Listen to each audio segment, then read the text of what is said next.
कृत्रिम बुद्धिमत्ता artificial intelligence अर्थात् एआई ले अहिले धम्का मच्चाएको छ। तपाई परिकल्पना गर्नुहोस् एआई तपाईको सेवामा हाजिर हुन्छ। के तपाई आफ्नो फोटोको ड्रेस परिवर्तन गर्न चाहनुहुन्छ? कुनै गहना थप्न वा हटाउन चाहनुहुन्छ? कपडाको रङ परिवर्तन गर्न चाहनुहुन्छ? फोटोको ब्याकग्राउन्ड परिवर्तन गर्न चाहनुहुन्छ? कुनै जनावर वा वस्तु थप्न वा हटाउन चाहनुहुन्छ?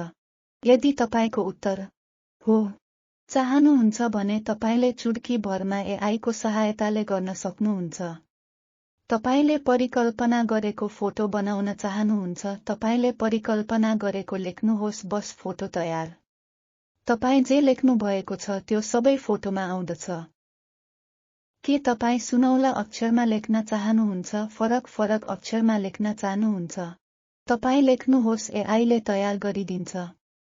यो भिडियोमा तपाईलाई एआई को प्रयोग गरेर कसरी बनाउने सरल तरिकाले बताउने छु।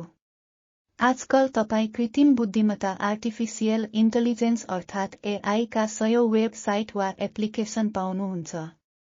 मैले यहाँ adobe Firefly को प्रयोग गरेको छु। सर्वप्रथम इन्टरनेट ब्राउजर खोल्नुहोस्। त्यसमा firefly.adobe.com खोली आफ्नो इमेल वा गुगल एकाउन्टबाट साइन इन गर्नुहोस्। यदि तपाईले लेखे अनुसार चित्र वा फोटो बनाउने हो भने यो पहिलो टेस्ट टु इमेजमा क्लिक गर्नुहोस्। तपाईको फोटो एडिट गर्ने हो भने यो दोस्रो जेनेरेटिभ फिलमा क्लिक गर्नुहोस्। यदि तपाई अक्षर लेख्नु छ भने टेक्स्ट इफेक्टमा क्लिक गर्नुहोस्। सर्वप्रथम हामी फोटो एडिट गरौँ। त्यसको लागि जेनेरेटिभ फिलमा क्लिक गरौँ। आफूले एडिट गर्ने फोटो अपलोड गर्न अपलोड इमेजमा क्लिक गरौँ। त्यसपछि आफूले एडिट गर्ने फोटो छानौँ। यदि फोटोको ड्रेस बदल्नु छ भने बायाँतिर भएको रिमुभमा क्लिक गर्ने। रिमुभ गर्ने ब्रसको साइज घटाउन वा बढाउन फोटोको तल भएको सेटिङमा क्लिक गर्ने र ब्रसको साइज बढाउने वा घटाउने। ड्रेस फेर्ने ठाउँमा ब्रस लगाउने र खाली गर्ने। यदि चाहिने ठाउँ बाहिर ब्रस लगाइयो भने सबट्र्याक्टमा क्लिक गरेर हटाउन सक्नुहुन्छ। खाली गरिएको ठाउँमा तपाई के राख्न चाहनुहुन्छ त्यो लेख्ने।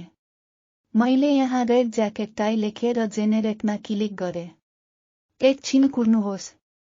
अब 4 वटा अप्सन आउँदछन्। तपाई ती मध्ये एउटा छान्न सक्नुहुन्छ।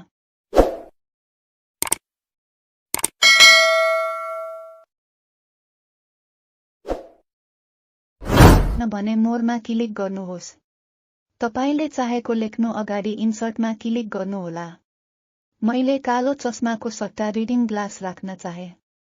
यसको लागि पहिला कालो चस्मा हटाउने। इन्सर्टमा क्लिक गरी रिडिङ ग्लास लेख्ने र जेनेरेटमा क्लिक गर्ने।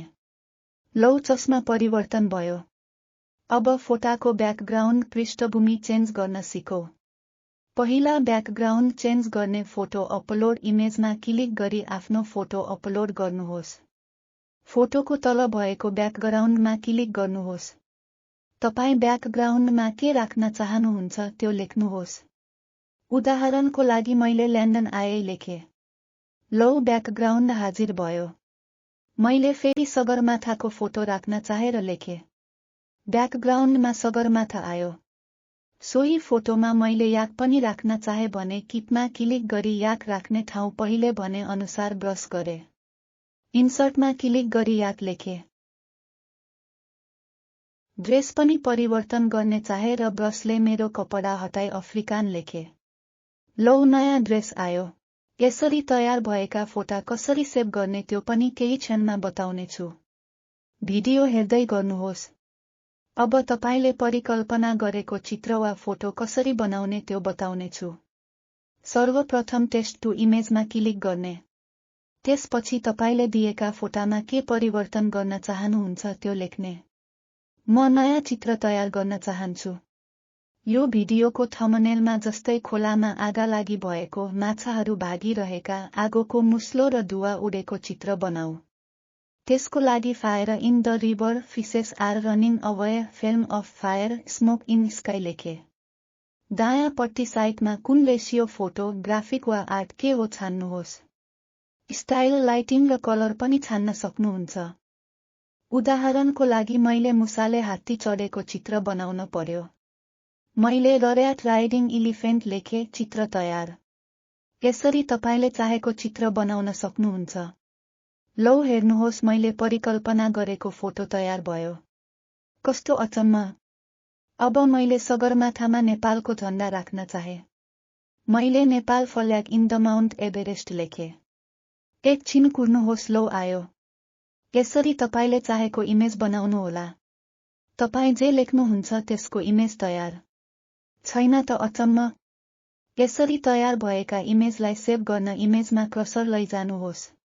डाउनलोडमा क्लिक गर्नुहोस् र आफूले चाहेको ठाउँमा सेभ गर्नुहोस्।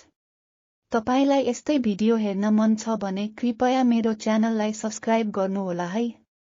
एक बारको जिन्दगी नयाँ कुरा सिकौ र सिकाऊ। अब म तपाईलाई किसिम किसिमका अक्षर कसरी बनाउने त्यो बताउने छु। त्यसको लागि सर्वप्रथम टेस्ट टु इमेजमा क्लिक गरौँ। त्यसपछि त्यहाँ भएका कुनै इमेज छान्नुहोस् वा सिधै टेस्ट लेखेर कस्तो अक्षर बनाउने त्यो लेख्न सक्नुहुन्छ। मैले उदाहरणको लागि तारको इमेजमा क्लिक गरे। इन्टर टेस्टमा नमस्ते लेखे र जेनेरेटमा क्लिक गरे। एकैछिनमा यस्तो आयो। तपाईले दायाँ साइडमा अक्षरका नमुनाहरू, इफेक्ट र रङ पनि छान्न सक्नुहुन्छ। मैले नेपालीमा के छ लेखेर अर्को इमेज छाने। एकैछिनमा तयार भयो। तपाई आफूलाई मन परेको इमेजमा क्लिक गरी सेभ गर्न सक्नुहुन्छ। मैले आधारभूत कुरा मात्रै यो भिडियोमा समावेश गरेको छु। आशा छ यो भिडियो मन पर्यो होला। भिडियो हेर्नुभएकोमा धन्यवाद। कुनै प्रश्न भए कमेन्टमा लेख्नुहोला। जीवनलाई सहज र रमाइलोसँग बिताऊ। फेरि अर्को भिडियोमा भेटौँला। नमस्कार।